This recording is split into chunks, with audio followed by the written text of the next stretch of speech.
What is the opportunity right now with online courses? The numbers don't need to be astronomical for you to make a great living. Even a small creator can make a very big impact. The best courses out there are where you are not leaving any stone unturned. You're willing to say, this is exactly how you do it step by step by step. I think people think they need the competitive edge. You don't. What you need is a 10% edge. So let's talk about that real quick. I need to be 10% ahead of those I serve.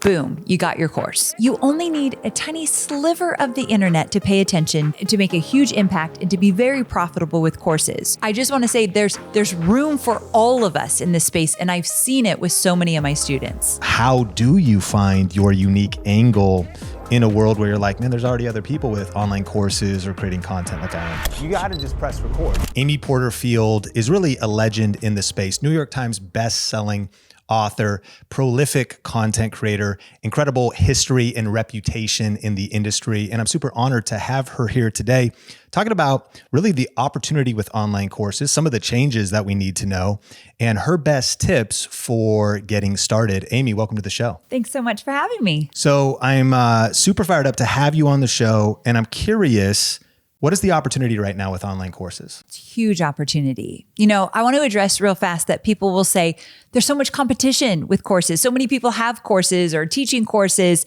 And how do you get seen and heard in such a noisy world? And what I've noticed, I've taught thousands and thousands of students how to create digital courses. And you only need a tiny sliver of the internet to pay attention, to make a huge impact, and to be very profitable with courses. So what you need to know is that courses are alive and well. People are searching every single day to learn how to do this, how to do that, whatever it might be. And we'll talk about some topics that are really working. But even a small creator can make a very big impact when they find their audience and they go all in with that topic that they know they can teach and make an impact. So I just want to say there's room for all of us in this space, and I've seen it with so many of my students. Has there been changes in the industry now that you've been doing it for a while that we should be aware of, and maybe some of the new rules? Yeah. So I have been creating and teaching courses for 15 years. And so I've seen some changes. Interesting enough, though, I've also seen things like battle-tested strategies that worked 15 years ago that still work today. And I love that. I'm a girl that I like to find what works. I'm like a dog with a bone, find what works and just keep going forward with that. And I've been able to do that through my own courses and with my students. But some of the changes I've seen, number one, attention span. It has gotten shorter and shorter every single year. So what I tell my students is if you're creating a course, let's not make hour-long videos inside of a course. And that used to be 15 years ago. I bet you remember we used to buy courses and watch for hours in the same video. Now it's 10-minute videos. If you've got an hour-long training, we're breaking those up. People need to feel like they're getting through the course really quickly. So attention span is important. Also, how you're marketing the courses. I've seen so many different ways, from challenges to boot camps to video sales letters to webinars. There's a lot of different ways you can do it. And what I've seen change is now we're kind of combining. So let me give you an example. I've used webinars to sell my courses for 15 years now, and they still work really, really well. But I've had to tweak that a little bit. Now I do a boot camp for about 2 weeks leading into a webinar. We've seen a 20% conversion for people in the boot camp versus, let's say, a 10% conversion with a webinar alone. So we have started to see pairing different strategies has worked really well. We'll kind of maybe jump to marketing, because I would love for definition for the audience of what is the difference between a webinar, a challenge, and a boot camp. I love this question. Yes. Okay. And also let's talk webinars. A lot of my students that are new, they'll say, so should I do webinars to grow my email list? And I'll say, no, let's keep the webinars for selling. And so a webinar, the way I teach it, it's let's say an hour-long webinar. And for the first 45 minutes, you are giving immense value. I have a saying, no matter if they buy or not, they walk away feeling inspired, excited, and driven to take action, no matter if they buy or not. If I say that before a live webinar, and I teach my students to do the same, I'm in a place of service. And so I do a better webinar knowing it's not all about if they buy or not. And so a webinar, although is to sell, value first and then to sell. So that's a webinar. That's how I look at a webinar. And it's a great list builder. I don't use it to just grow my list, but a huge benefit is people are signing up for it. They get on the webinar. And then after the webinar, why a webinar is so valuable is the email marketing campaign that you can do. So let's say I sell 100 people on the live webinar. I could sell 300 over the next week through email marketing, whether they attended the webinar or not, just by signing up and getting their interest. So there's a whole strategy there, but webinars are very powerful. But let's talk boot camp. A boot camp is something I love to do where let's say I take 3 lessons I'm going to teach over the next week. And I do it pretty close, like Tuesday, Wednesday, Thursday, or Tuesday, Wednesday, Monday. So I go into the next week. I'm teaching something around one core topic. How to get started with a digital course might be one of my boot camps. But I'm showing up live, I'm teaching, and then I might give them an action item and we're talking about it in the group. We might have some prizes, some fun things we're doing, but I am highly engaged. And then from there, though, I don't think a boot camp is enough. I will then follow up with a webinar at the end of the boot camp. We'll call it a special extra training, but essentially it's a webinar. A challenge is very similar, but a challenge, the way I look at it, is you're getting into my challenge and you're doing something every single day that you normally wouldn't do.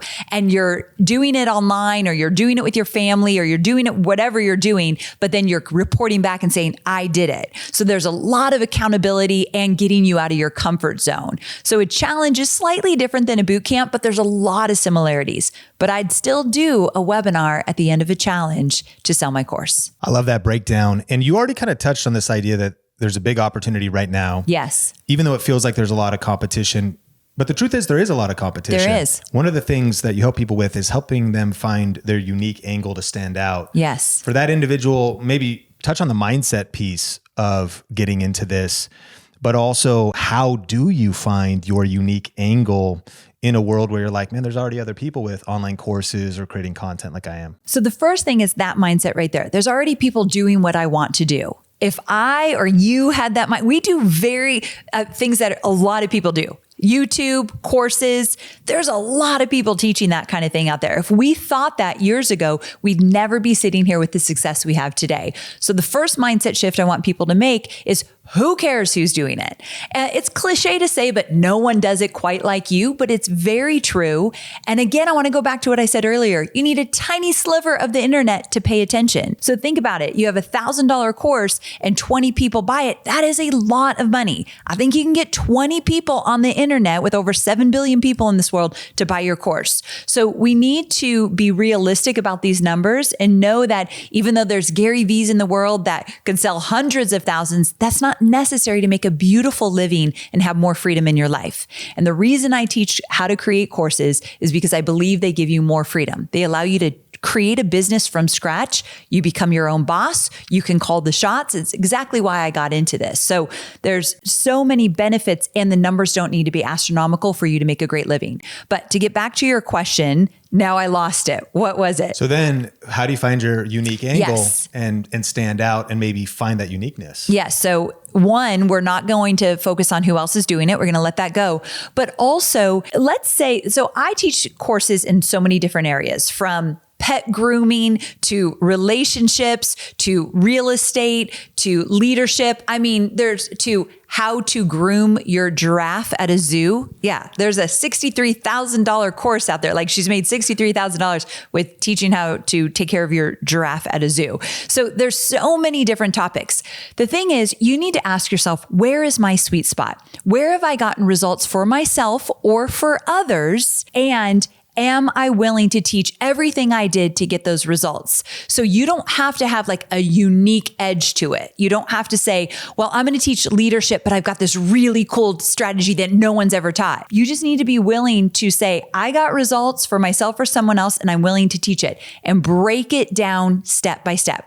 The best courses out there are where you are not leaving any stone unturned. You're willing to say, this is exactly how you do it step by step by step. So that's the thing. I think people think they need the competitive edge. You don't. What you need is a 10% edge. So let's talk about that real quick.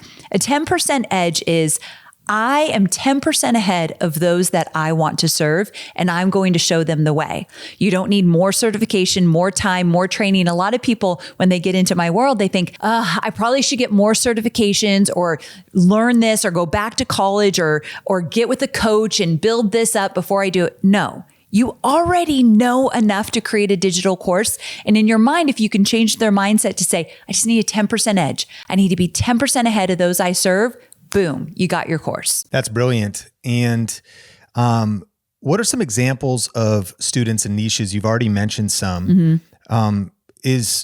What are the opportunities and maybe some of the unknown ones, and maybe also some of the biggest opportunities? If someone was going to use a framework for trying to make their decision of where they're going to plant their flag, how do they narrow that down to find their topic and their niche? So such a great question. So I want to give an example. I have 2 students that created a course around real estate, but this is what happened. They created a podcast all about real estate, how they were getting clients, what their systems and processes look like. And one day they decided to create a lead magnet that they use in their business. And it was a template that they use on a daily basis to track their clients and the people, their prospects. So they thought this would be a great lead magnet. They put it out there and their audience loved it. They're like, this is the greatest thing. Do you have more templates like that? And they thought they were in Digital Course Academy program, and they thought that could actually be our course. Because some people just struggle with, what would I even create a course about? But what they did is they practiced with something. They tried something. They put a lead magnet out there and they waited for their response. And the response was really good. So they decided, I'm going to create a course on, we're just going to put all of our templates that we use in our business, and we're going to teach people how to use the templates. That was the whole course. They are almost at $1 million mark with course sales. And it's all because they just listened to their audience. So that's the number one thing.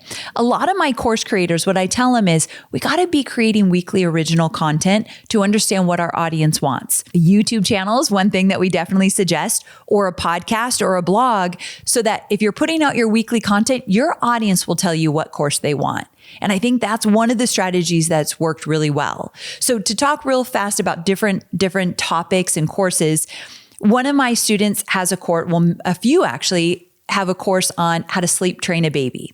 So they are not necessarily the expert of all experts, but one of my students, she has 3 babies, and you can relate to this. She's done really well to get those babies to sleep at night. She knows the strategies she used, the different things that they've tried. And so she created a course on that. It doesn't mean that she's the expert that everyone calls on. She just knows her way of doing it. And she started teaching it through weekly original content. And then she created a course.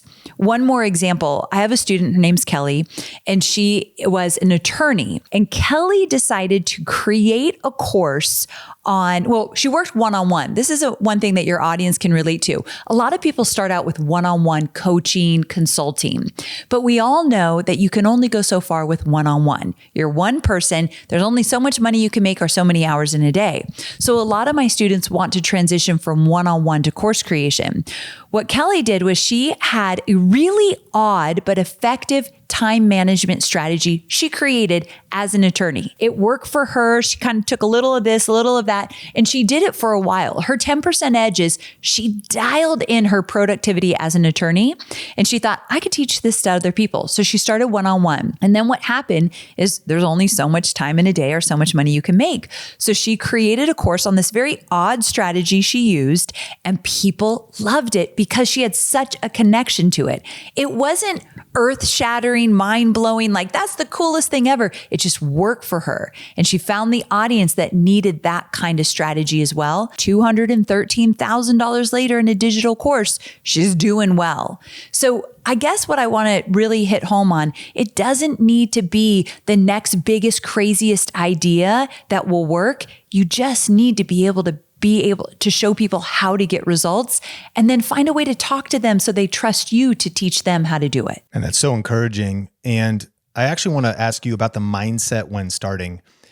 You're at 9 figures. Yes. Which is just wild. Like, especially thinking about that person who's at the bottom of the mountain. Right. But I love that I read part of your story was that your first launch brought in $267. Yes.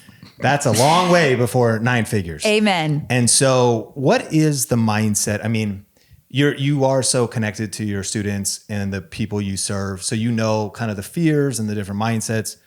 It's just so overwhelming when you start thinking like, I want to do this, but there's so much so many pieces, and who am I? Yes. Imposter syndrome and all these different things. Speak to that. What is the mindset when getting started in this? So you are right. I made $267 and then I cried for an entire week and told my husband, I am not cut out to be an entrepreneur. I need to go grovel back for my job. Like, this is not going to work. So I know every insecurity and fear that comes from creating an online business. I've absolutely been there. And what happened when I made $267 is I realized, okay, I could either get back to this and figure out how to make it work, or I could go back to a life I do not want. So you got to know what you want. Do you want to pick up your kids at 3:00? Do you want to build your own business so you never have a boss again? Do you want to work from home and never have to commute? You've got to get really clear on what you want. And it has to mean something to you. It doesn't matter if anyone else thinks it's a cool idea or good idea, just you. Okay. Mine was, I never want a boss for the rest of my life. I've been working in corporate since the day I got out of college, and I just knew I was ready to be my own boss. So getting clear about what you want and making sure it means something to you is what is going to get you past your first launch that maybe won't go as planned. So $267 launch, cried for a week, thought I wasn't cut out to be an entrepreneur. But what got me back in the game is I thought, I want this life. I know I want it.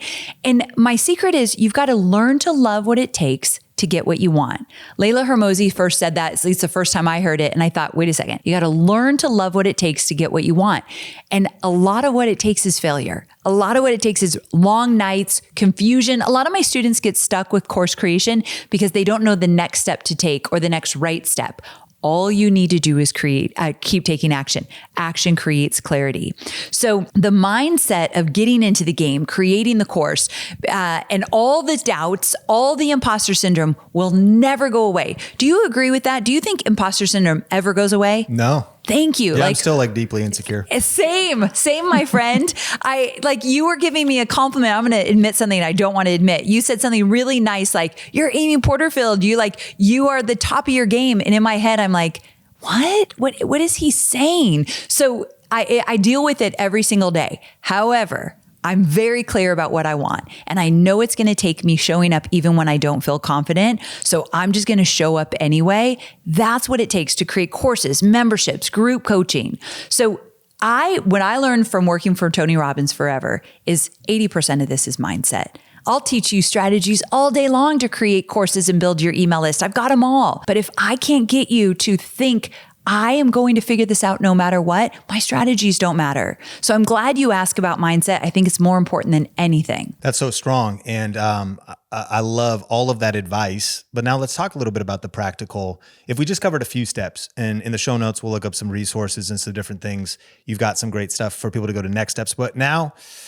if I am saying, yes, I'm watching this video because I want to create an online course, and I'm wanting that 1, 2, 3 of what are the first couple steps? Yes. Okay, good. The first one is you got to figure out your sweet spot. We talked a little about this so we can go through it quickly. The sweet spot is 4 quadrants. Number 1, your 10% edge. Where have you gotten results for yourself or somebody else that you're willing to teach? That's the first one. The second quadrant is where are people spending money? So we've got to think about, are there books about the topic you want to teach? Are there podcasts about it? Are there other courses? If the answer is yes, there are, that's a really good thing. People often think, oh my gosh, I need to think of something new that no one's ever done. Don't do that. The fact that it's been done successfully is a really good thing. The third quadrant is your audience's pain point. Now, I often say pain point or desire, but I lean more toward if you know their challenge, if you know their pain points, and you can create a course to combat that, that is going to be hugely valuable. So we got to get clear on what your expertise is, and then also what is the pain point of your audience. Those need to marry each other. So we've got those 3 quadrants. The 4th quadrant is what will bring you joy. One time I created an entire course on how to teach Facebook marketing or actually Facebook ads. And this was many years ago. And I finished the course and it was the last thing I wanted to talk about. I had kind of outgrown it. I had already had someone running my ads. I didn't want to talk about it. Created an entire course, never saw the light of day. I really think it's important that whatever you create, you're going to eat, sleep, breathe it. You got to love it. And so those 4 quadrants are your sweet spot. That's the first step you're going to do. Hey, we're going to continue my conversation with Amy in just a second, but I wanted to give you a heads up about a limited time opportunity to join Amy Porterfield for a deep dive free masterclass all about the 5 steps for a low stress, start to finish online course launch. You know, we surveyed the Think Media podcast community, and 7 out of 10 people want to create an online course, but they felt like they didn't know where to start, like they had started, but they're kind of stuck and the course is not out yet, or they just generally feel overwhelmed. And so if you want to finally get serious about packaging what you know into a profitable online course, then I highly recommend joining this free masterclass that Amy is hosting. If you go to digitalcourseclass.com or just click the link in the show notes, you can register for free. What I love about Amy is her expertise and mastery of this subject goes incredibly deep, and she rarely hosts free trainings like this one. So if you're thinking about packaging what you know into an online course, you want some help and you want some incredible free information, then definitely check out digitalcourseclass.com or just click the link in the show notes to register for this free training with Amy Porterfield. And with that, let's jump back into the conversation in this podcast episode. The second step is we need an audience. One of the things that stops people in their tracks from creating a course is they'll say, but Amy, I have no one to market to.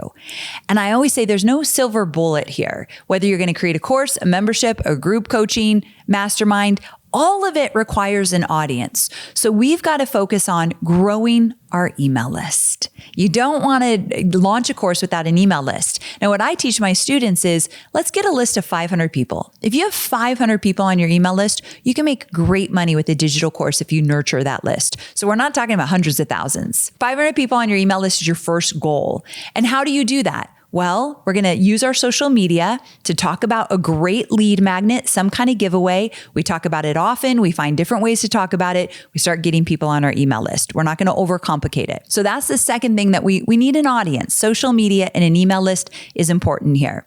And so then from there, I think it's important to remember you can outline your course, you can get all the details together, but you do not need to create it before you launch it.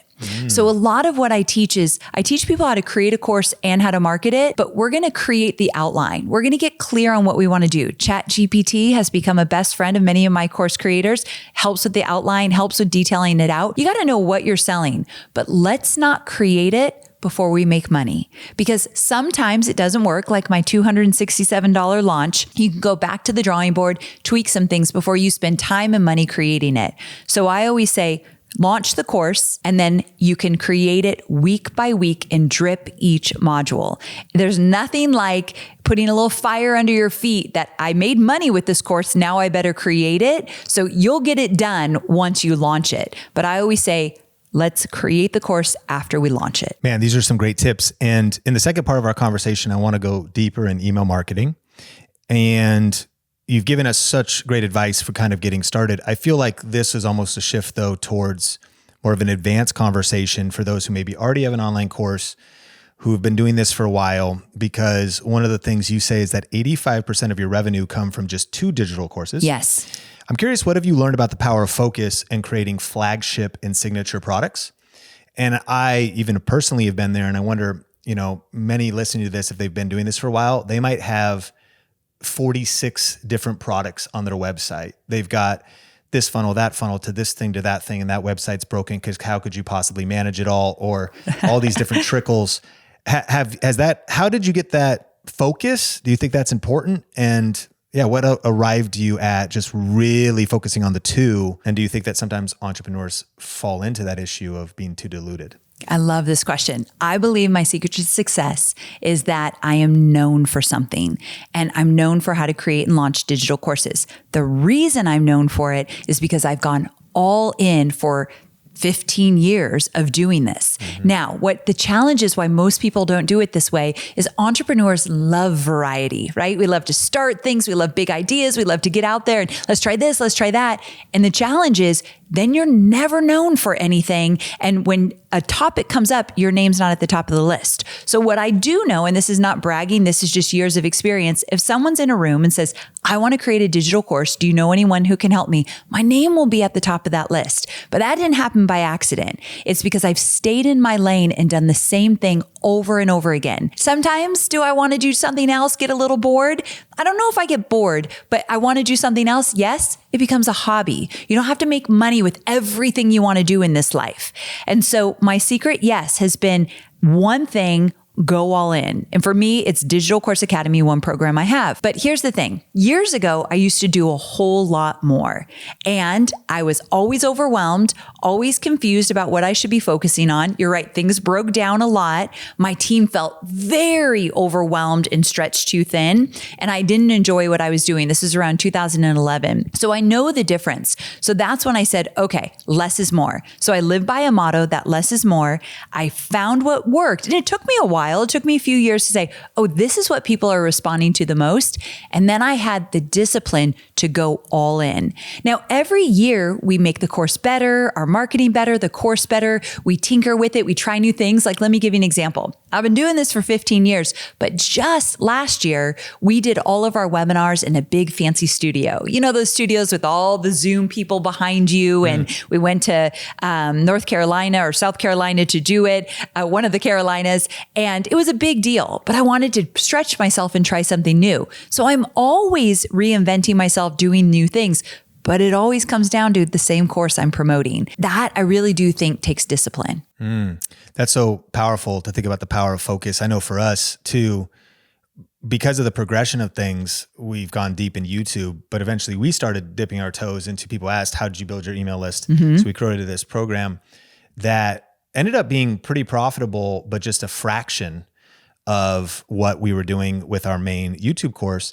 And then it was so, being a small town kid, college dropout, this program was earning $25,000 a month reoccurring. That's revenue. a lot. It's a lot. Yeah. And so thinking about this though, it was like, we should sunset this. We should actually shut this down. But I was terrified. Yes. But by doing that, we sunset that program and then had the best year ever as we went all in, getting back to our main program called Video Ranking Academy. And over the years, we had like micro products, which I guess there could be maybe like, you guess you'd call them lead, you could call them tripwires or low ticket or tiny offers. But we had like Crush collabs, Inner Circle, YouTube Hypergrowth Blueprint, And eventually it was about like 15 different things on our website. Wow. And then getting it down to like, we have one program and now we have like 3 levels on the one program, but we have learned this the hard way as well and the painful way. And so I love that insight. Talk a little bit about flagship signature products and the difference between that. And are you a proponent of like a tiny offer, breaking off a piece that could lead to your course? Do you ever have holiday sales on lower ticket things or? Yeah. So I am a fan of experimenting with things like that, as long as you keep your eye on the prize and know what your moneymaker is. But we have a program that's $500. It's List Builder Society. It's on Evergreen. So that's another thing. We have one program on Evergreen, meaning we sell it every day. And then we do one big launch for Digital Course Academy in the fall every year. And there's pros and cons with that. I actually want to point something out. Having a majority of my revenue come in late September is very risky. It's something we've looked at, probably will change over time. So I love that we're having this conversation because not everything in my business is perfect, of course, right? I might have had a $20 million year, but I could tell you 10 things that I'd really like to change. So it's important when you're looking at other people's businesses to know like nothing's perfect, nothing's great, and we all want to make it better. But getting back to the point, so I've got this course that is on Evergreen and then I've got this live launch. But with that, I love to experiment with smaller offers or we did, for the first time a few years ago, we did a Black Friday deal with List Builder Society. And we didn't discount it, but we added a program that I had expired, but it was a great program. Same thing. I knew I had too much, so I took it off. But then I thought we could bring it back for a special promotion. So I love mixing things up and trying things like that. I love a tripwire. But where is your main focus going to be? Where is your core competency? That's what's most important. And here's one thing to think about mindset-wise. Why are you doing it? If you're bored, you want variety, you want to try something new, that's not why we should be creating new things. It's how can I enhance the core thing I'm doing in my business? That's brilliant. Now, eventually people want to sell their online course, but one of the things you teach people with is how to create like an irresistible offer. Yes. And if you're listening to this, a really good question, you're like, okay, but am I going to sell my online course or am I making an offer? What's the difference between an online course and an offer? No one's ever asked me this question. It's one of my favorite topics. In my course, it's module 4 is my favorite module to talk about this. So I love that you said that. So you've got a digital course. That is a product that you sell. But an irresistible offer is everything around that. So let me give you an example. So you've got your course, we call it your core program, but also you have bonuses. Bonuses are part of an offer. You've got a show up live on my webinar bonus. You've got a fast action bonus for 48 hours in the middle of a launch when things get a little tired. You've got a cart close bonus for everyone on the fence. Whatever you want to do, bonuses are part of your offer. Your refund policy is part of your offer. Are you going to do 2 weeks? 60 days, whatever it might be, but getting clear on what your refund policy is and you communicate it very clearly when you're promoting, part of your offer. Your price point. So back in the past, I don't do this anymore, but I used to do this. I had a VIP level and an independent study. That was part of my offer. You can get in on 2 different levels. Your payment plan. That's part of your offer. Are you going to allow people to do a 12-month payment plan? You're going to get more money if you do, but it's going to come in slower. Part of your offer. And then any kind of community you offer, that's part of your offer too. Do they get 10 weeks with you in a private Facebook group? Part of your offer. So your irresistible offer is all of that. And you have to be really mindful of each piece of that and then build it into your marketing. That's how you create an offer where you stand out versus somebody else. They're selling a course. You're creating an irresistible offer. Man, what a great breakdown. And I want to ask you, one of the things I love, I was, on your website and I followed you for probably a decade and seen you at different events, and your brand seems to be very intentional. Mm-hmm. And has, from my perception, you've got a very high trust, high authority, strong brand, visuals, the language you use, the copy. How have you thought about that? Getting to ask you, how do you think about branding and legacy? I will say that it kind of came together over the years. And one thing I have to my benefit is 15 years behind this business, where a lot of people, especially my audience, brand is very overwhelming to them, but they're in their first or second year of business. So it's not going to make sense. It's trial and error and experimenting. Does this feel good? Does that feel good? And really, what I love about entrepreneurship is it's so much personal development, right? Learning who you are and what you stand for. So one thing about my brand that I've gotten criticism for is you're too polished, Amy. You're too kind of put together. You should come on with no makeup and a messy bun and in your sweats. I'm not that girl. Yeah. And so of course I've tried it and I was like, okay, I need to be more casual. I'm like, this is not who I am. So because I've gotten older, it comes with age as well. I'm like, this is me. This is me on a daily basis. So take it or leave it. So learning who you are and what you stand for and doubling down on that builds a beautiful brand and a legacy. I'll look back and I know if I look at my business and my brand, that is who I am. There's no faking it anymore. There's not an Amy Porterfield. Well, I was going to say there's not an Amy Porterfield at home and at business. A little bit. We all are a little bit more lax and, I'm a little bit sillier maybe in my personal life, but this is who I am in my brand. And once I owned it, it all started coming together. So it's all about personal development that I think really creates a beautiful brand, knowing who you are. So that's really encouraging because if I'm hearing you right, would you say if you're just starting, you probably should not overthink it? No. And it's very overrated. Thank you. And I'm going to remember that you said that because that's exactly how I feel. It's overrated. Don't overthink it. I'd rather you think about how do I give immense value? How do I build my email list with great lead magnets that people can't get enough of? I think the brand, when we overthink it in the beginning, we're thinking about our image too much. Mm-hmm. The brand comes together when the value's there. Okay. And then to you, what would you consider though the elements of your brand today? I guess, do you at this stage though, think about colors, collaborations? What are the elements in your perspective? the audio production value of your podcast? How to, maybe at a more advanced level, what you just transfer these details to your team of, and sometimes you could call this company culture, but that's not what we do here, or that's how we do it here. What are some of those brand values for you? Yes, that I do. And I think the longer you've been in business and the bigger you get, I think it becomes more important, such as I've got a podcast and the audio quality is a big deal to me. Like I would never put out something that wasn't really crisp and really good or nicely edited. That stuff matters to me.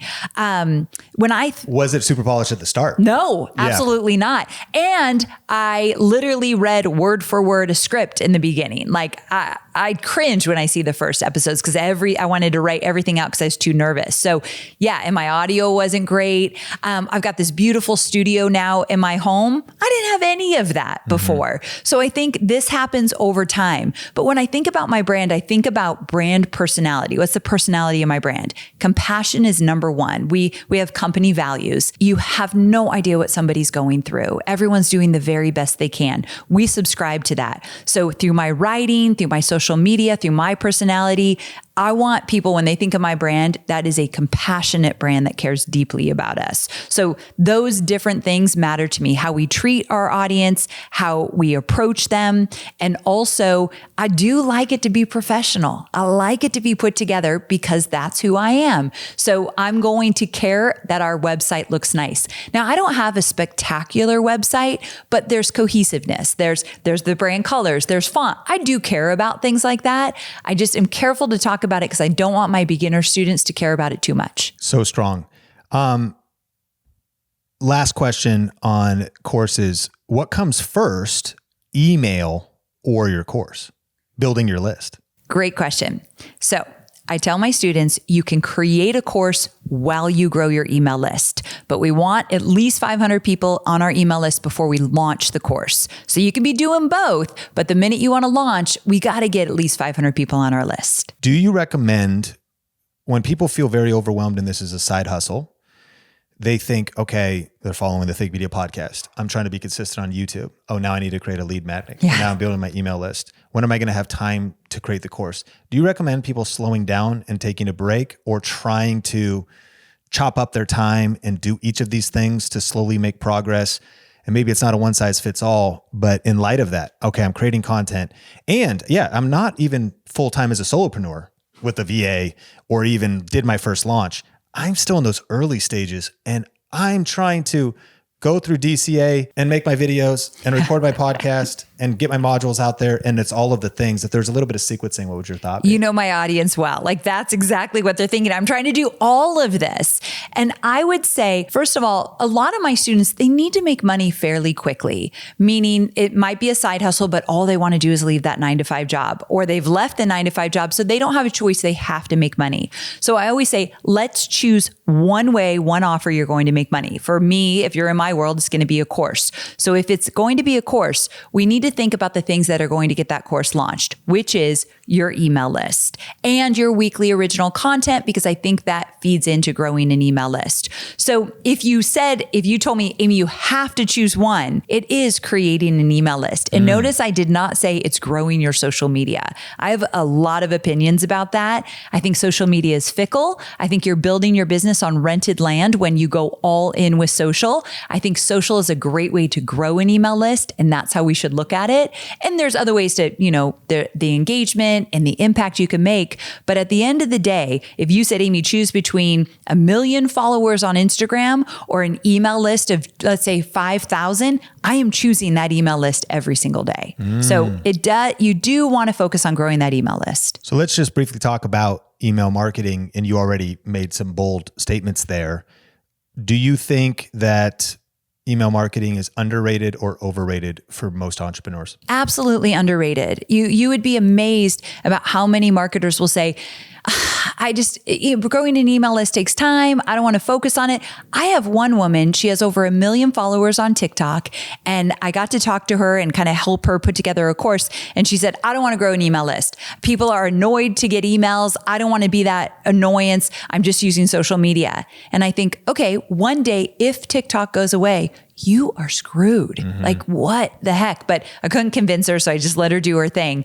But I definitely believe that you've got to focus on this, but it has to be intentional. So the reason why I say underrated is because this does take time, but I think everything in life that's worth it is going to take some time.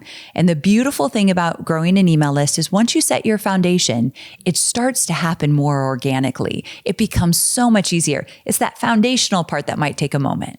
So you would really rather have 5,000 email subscribers than 1 million TikTok followers? Absolutely. Do you know? Well, you don't know. I'm going to tell you how many people that will come into my world that have millions of TikTok followers. I don't. I have 10,000. I do not post on TikTok anymore. So I have 10,000 followers, and I have about almost 500,000 on Instagram. So that's good. People could smash me with their numbers on social media, and I know I make a whole lot more money than them, and I know it's my email list. So I will die on this one. Okay, how about playing this scenario though? How about Instagram? Would you rather have 500,000 followers on Instagram, which you do, or 5,000 people on an email list? Absolutely 5,000 people on an email list. But this is a trick question, and I created it, I know.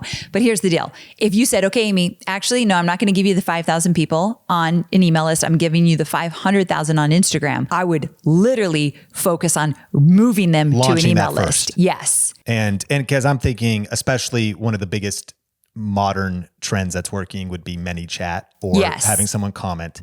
And if you haven't engaged 500,000 on Instagram. And if you're willing to use that to grow an email list, yes. My point is people will have 500,000 people on Instagram and not focus on growing an email list. So that's why it's a trick question. Give me the 500,000 people on Instagram and I'll show you how I can grow my list to 100,000, because not all of them are going to move over.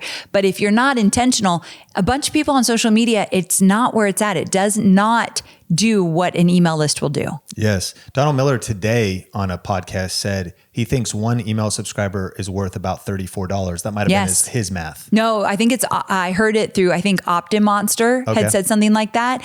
And I'm living proof. Absolutely. So that's such a mindset shift. If you're speaking to those who have still objections, but like, do people still use their email? Like, does email really work? Break that down. I mean, so what I always say is, think about the last time you opened an email. I'm pretty sure every day we open emails. Yeah. We don't open all of them. We send some to spam. We get rid of some.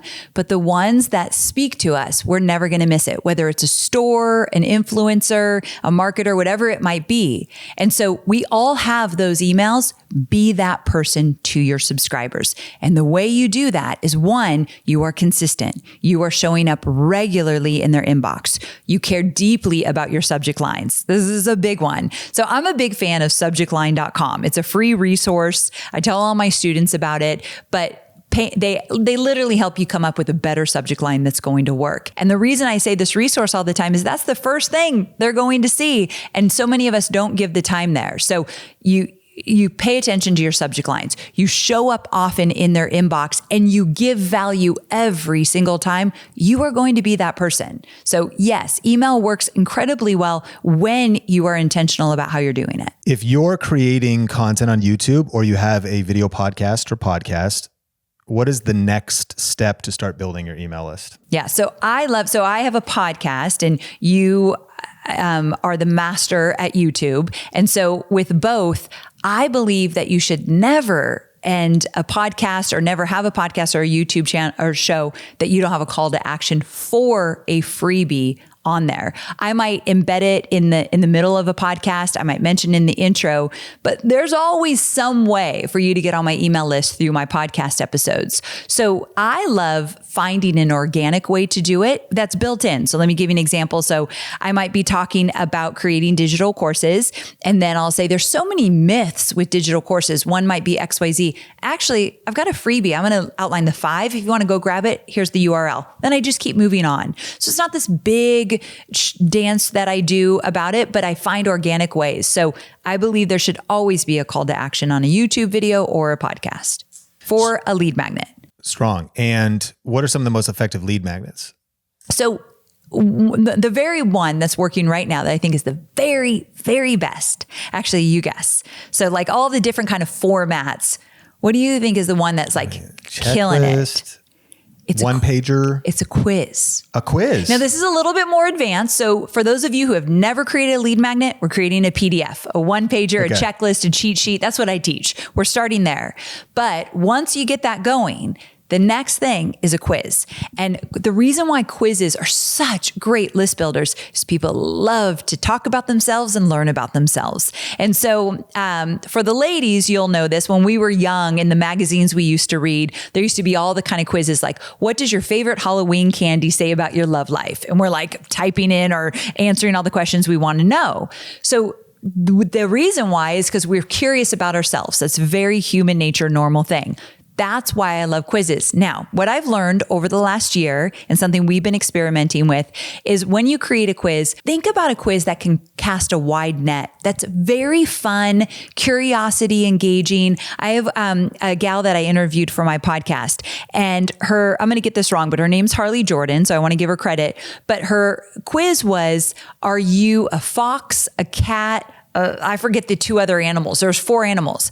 I had to know what animal I was. I don't know why I had to know, but once she told you, answered some questions, and then she told you more about yourself and what to do with it. So quizzes, when you can create curiosity, when they can be a little bit more mainstream, when you can tell people a little bit more about themselves and it's kind of fun and engaging, works like gangbusters. And here's another thing. When you run ads to a quiz, way cheaper than a lot of different things that you run ads to. You'd be amazed. So cheap ads and really great for curiosity and people wanting to get on, find out more about themselves. Man, that's so great. And you have some resources. I have one final question for you, but I want to make sure that people can check out some of your resources. You do have a free email marketing training. Yes. So we'll link that up in the show notes. You are also the author of your 2-week notice. Yep. And New York Times bestselling book. Yes. What is that book about if people want to check it out and go deeper in that? So 2 weeks notice is all about how to find or put together a plan to quit your job, make more money, work where you want, and change the world. And it's basically what my journey was, and so many of my students is, I'm in a 9-to-5 job that I don't want to be in anymore, but I have no idea what I would do. So the book's not about creating courses. It's about putting together a plan of how you're going to leave that job and start a business of your dreams. Everything you need to know from start to finish. And it was basically my journey and what I teach other people how to do as well. Amazing. So we'll have that in the show notes as well. And before that final question, is there anything else right now that you want to give a shout out to or invite people to or resources you have? I so appreciate you asking. I think my podcast, Online Marketing Made Easy, we talk about courses and list building and entrepreneurship and mindset and all the fun things, challenges, boot camps, all the stuff we talked about. So it's a great resource if you're just getting started. Amazing. So we'll link that up as well. My final question is, what is your why? What is the mission behind all of this and the impact you want to make, especially after you've been so successful? What keeps you going? And break that down. 15 years ago when I started, my why was I wanted more freedom for myself. I didn't want to be told what to do, when to do it, or how to do it. I wanted to create a life on my terms. It was very selfish, and that's okay. It was the only way I was getting out of 9-to-5 if my why was I want something better for my life. 15 years later, and the impact I've been able to make for my family, myself, and my students, I wake up every morning in hopes of creating freedom for other people. And especially women that are in a job where they're not appreciated, they're not making enough money, they're invisible. I want to teach them that there is a totally different opportunity. I'm the breadwinner of my family, which is a different gender role than we usually see. I grew up with my dad was a firefighter, my mom was a stay-at-home mom. The man made the money. In my family, my husband is retired firefighter, and I am the breadwinner. And I want to show more women this is a different life that you can absolutely have and make an amazing impact. So I first wanted freedom for me. Now I want freedom for so many people out there that want it as well. So I hope you've been getting massive value out of my conversation with Amy Porterfield. It's a true privilege to be able to sit down with her. She's truly a legend in the online business space.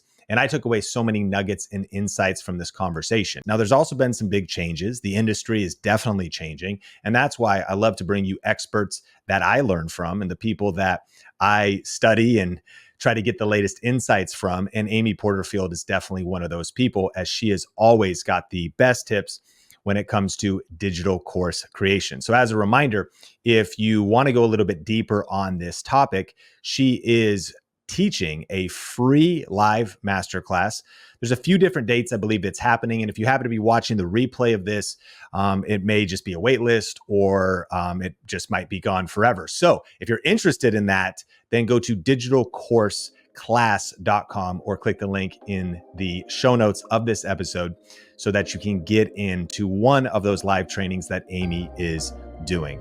I want to say I appreciate you so much. Thanks for being a part of the Think Media podcast community. I can't wait to connect in a future episode. In the meantime, my name is Sean Cannell, your guide to building a profitable YouTube channel, and we will talk soon.